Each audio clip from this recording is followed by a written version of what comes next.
Pulse कैसा है, pulse slow आएगा और उसके बाद हम देखेंगे उसका ब्रीदिंग पैटर्न कैसा है। तो कार्डियक अरेस्ट पेशेंट का जो ब्रीदिंग होता है बहुत स्लो हो जाता है, तो हम लोग समझ जाएंगे पेशेंट जरूर कार्डियक अरेस्ट में है। कार्डियक अरेस्ट का तीन लक्षण होता है, ब्रीदिंग स्लो हो जाता है, पल्स रेट काफी स्लो हो जाता है और पेशेंट अनकॉन्शियस, जिसको बेहोश बोलते हैं, बेहोश हो जाता है।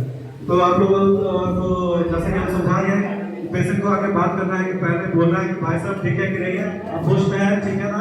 अगर पेशेंट कोई रिस्पॉन्ड नहीं करता है कि कार्डियक अरेस्ट में है, सांस कम आ रहा है, कि आप डॉक्टर को कॉल करिए। यहाँ पे जो भी कोई लोग हैं, जैसे मान लीजिए कोई आ गए तो बोल देंगे दीपक जी आप जरा हॉस्पिटल कॉल कीजिए, इमरजेंसी डायल कीजिए।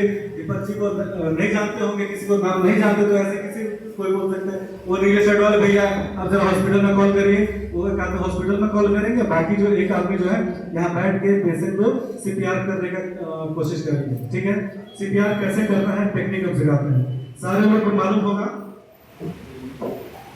सीपीआर जो है आप लोगों को ये डॉक्टर सबको मालूम होगा, ये जो बीच का छाती के बीच का जो हड्डी होता है, जो लाइन होता है, इसको हम लोग बोलते हैं स्टर्नम। स्टर्नम का जो लोअर थर्ड होता है, लोअर थर्ड पे हाथ रखना है।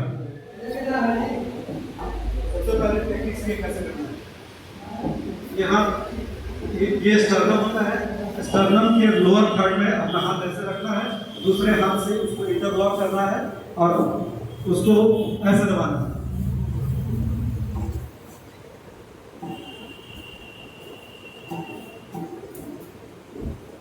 इसको इस प्रकार दबाना है कि छाती हमारा 1 से 2 इंच तक नीचे दबे, 1 से 2 इंच तक दबता है और ये टेक्निक कंटिन्यू करना है। 1 2 3 4 5 6 7 8 9 10 11 12 13 14 15 16 17 18 19 20 21 22 23 24 25 26 27 28 29 30। इसके बाद रुकना है और एक माउथ टू माउथ रेस्पिरेशन देना है, पेशेंट के मुंह में हवा भरना है। हर 30 सेकंड के बाद 30 बार प्रेस चेस्ट कंप्रेशन करना है, उसके बाद मुंह में हवा भरना है। तो मुंह में काफी लोग कंफर्टेबल नहीं रहते मुंह में सांस देने के लिए, अगर देने में कंफर्टेबल है तो देना है, नहीं तो आपको सीपीआर कंटिन्यू करना है। और माउथ टू माउथ रेस्पिरेशन देने का भी टेक्निक सिखाते हैं। सबसे पहले चेस्ट नेक को ऐसे एक्सटेंड करना है, उसके बाद 2 बार हवा भरना है, उसके बाद फिर से हम लोग को लगातार सीपीआर करते रहना है। और सीपीआर का जो स्पीड है ऐसे करना है कि कम से कम 1 मिनट में 100 चेस्ट कंप्रेशन होना चाहिए, और हर 30 चेस्ट कंप्रेशन के बाद 2 बार माउथ टू माउथ रेस्पिरेशन देना है। और ये सीपीआर का टेक्निक तब तक करते रहना है, जब तक पेशेंट बल्कि रेगुलर अपना चेकअप कराते रहना है, डॉक्टर से कंसल्ट में रहना है। लॉन्ग स्टैंडिंग उसको शुगर है, काफी लंबे समय से ब्लड प्रेशर है, डिसलिपिडीमिया जिसको बोलते हैं high cholesterol high triglyceride level है, उनको भी ये खतरा होता है। जिनका फैमिली हिस्ट्री हार्ट अटैक का है उनको खतरा है, लेकिन जिनके घर में कम उम्र में हार्ट अटैक का खतरा रहता है और हुआ हिस्ट्री है, उसके अगले जनरेशन को डबल खतरा होता है हार्ट अटैक होने का।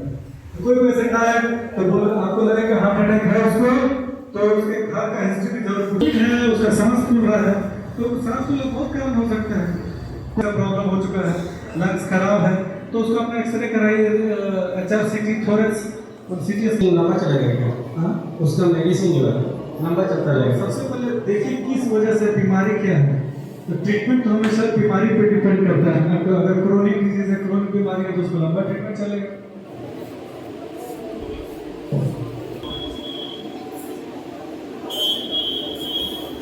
सर एक क्वेश्चन है कि पेशेंट को बेहोशी जैसा लगेगा, पेशेंट बहुत ज्यादा चक्कर आएगा, उसको बहुत पसीना छूटेगा, लगेगा कि आप गिर जाएंगे, शरीर में वेटलेसनेस फील होगा, शरीर में जान नहीं है, चक्कर आने लगेगा, पसीना छूटने लगेगा। ये भी हो सकता है पेशेंट अनकॉन्शियस होने लगता है, पेशेंट को अनकॉन्शियस होने लगता है, शरीर में जोर बॉडी बढ़ने लगता है, हाई शुगर में भी ये चक्कर आने का लक्षण होने लग रहा है।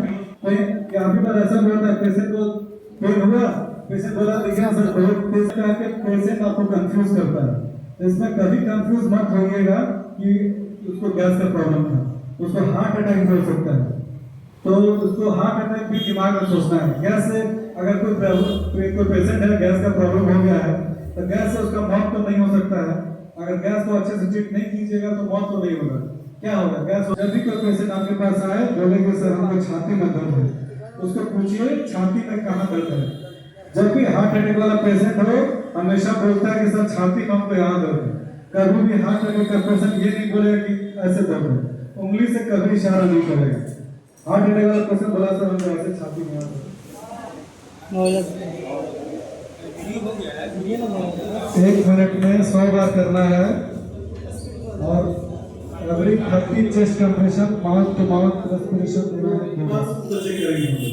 तो जिस पेशेंट को जो कार्डियक अरेस्ट होता है उनका पल्स स्लो रहता है, तो कभी रेडियल पल्स, जैसे सर आप लोग डॉक्टर हैं, आपको कोई भी पेशेंट आपको क्लिनिक में आता है तो रेडियल पल्स देखते हैं कि कैसा है वो। कैरोटिड पल्स बस होने को कभी भी हो सकता है।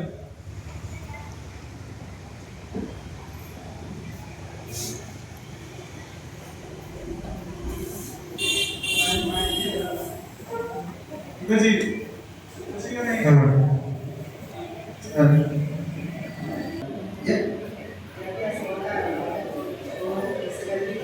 माइक ले लीजिए, नहीं सुन पा रहे हैं।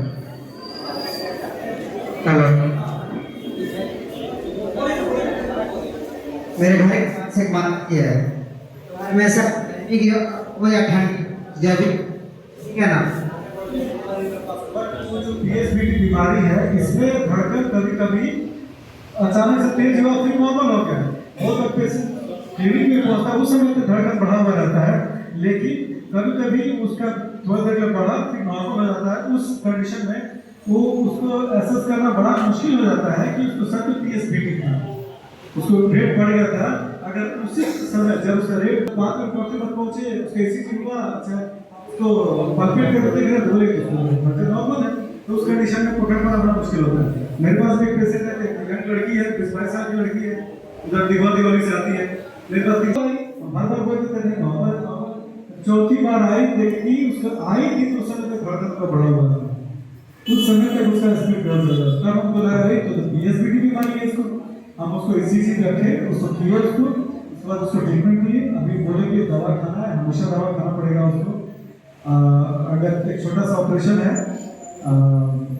रेडियो फ्रिक्वेंसी एब्लेशन होता है उसको बोलते हैं, अगर उसको कर दिया जाए तो परमानेंटली वो ठीक हो जाता है।